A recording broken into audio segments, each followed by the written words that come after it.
A block of mass 2 kg is kept over a block of mass 8 kg as shown in the figure. A force of 14 Newton acts on the upper block. Match the physical quantities from list 1 with the list 2. तो यहाँ पर एक block है 2 kg का जिस पर force लग रही है 14 न्यूटन, और ये भी एक ब्लॉक है 8 kg का। यहाँ पर जो म्यू है इन दोनों के बीच वो है 0.6 और ये जो म्यू है ये है 0.1। तो अब हमसे पूछ रहे हैं कि बताइए 2 kg का क्या एक्सेलरेशन होगा और 8 kg का क्या एक्सेलरेशन होगा। तो सबसे पहली चीज़ तो ये है कि हम दोनों लिमिटिंग फ्रिक्शन निकाल कर देखते हैं। जैसे मान लीजिए 2 kg को हम देखें तो 2 kg पर N1 ऐसे लगा और नीचे लगा 20, तो N1 हो गया 20। तो जो लिमिटिंग फ्रिक्शन पहले केस में हो गया वो हो गया 0.6 इंटू 20 यानी 12 न्यूटन। अच्छा, इसी तरह से अगर आप 8 kg का FPD बनाएंगे तो N1 लगेगा नीचे, 80 भी लगेगा नीचे और N2 ऊपर लग जाएगा। तो N2 बनेगा N1 प्लस 80, तो N2 बन गया 100। तो जो limiting friction from the second block नीचे वाला ब्लॉक वो हो जाएगा 0.1 इंटू 100 यानी कि 10 न्यूटन। तो इसका ये मतलब हुआ कि ऊपर वाले पर ज़्यादा से ज़्यादा फ्रिक्शन लग सकता है 12 न्यूटन और नीचे वाले पर ज़्यादा से ज़्यादा लग सकता है 10 न्यूटन। तो हम एक काम करते हैं, हम ये जो 2 kg वाला है इस पर 14 हमने लगाया,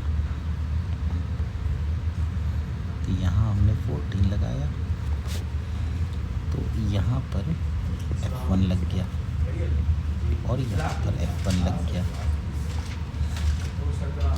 और इस पर मान लीजिए मैक्सिमम फ्रिक्शन लग गया सपोज 10 न्यूटन।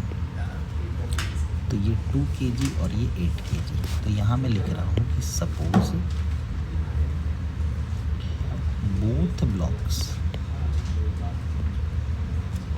Move together. मान लीजिए दोनों ब्लॉक्स साथ में मूव कर ले तो हम लिखेंगे 14 minus 10 is equal to 10A। तो 4 इज इक्वल टू 10A, तो A हो जाएगा 0.4 मीटर पर सेकेंड स्क्वायर। तो अगर हम 2 kg को देते तो इसका मतलब हो सकता है कि ये दोनों ब्लॉक 0.4 मीटर पर सेकेंड स्क्वायर से चले। तो हम 2 kg वाले का जब FPD बनाएंगे तो हम लिखेंगे 14 minus F1 is equal to 2 into 0.4। तो 14 minus F1 is equal to 0.8। तो F1 इसके लिए आना चाहिए 14 माइनस 0.8 यानी 13.2 न्यूटन।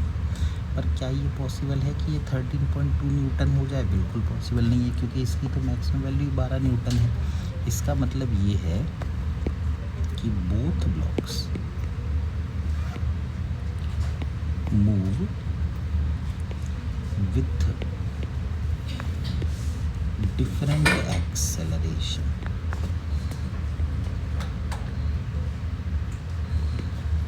अब अगर दोनों ब्लॉक्स डिफरेंट एक्सेलरेशन से चले तो जो 2 kg वाला ब्लॉक है उस पर इधर तो 14 न्यूटन लग रहा था, इधर लग रहा था मैक्सिमम फ्रिक्शन 12 न्यूटन।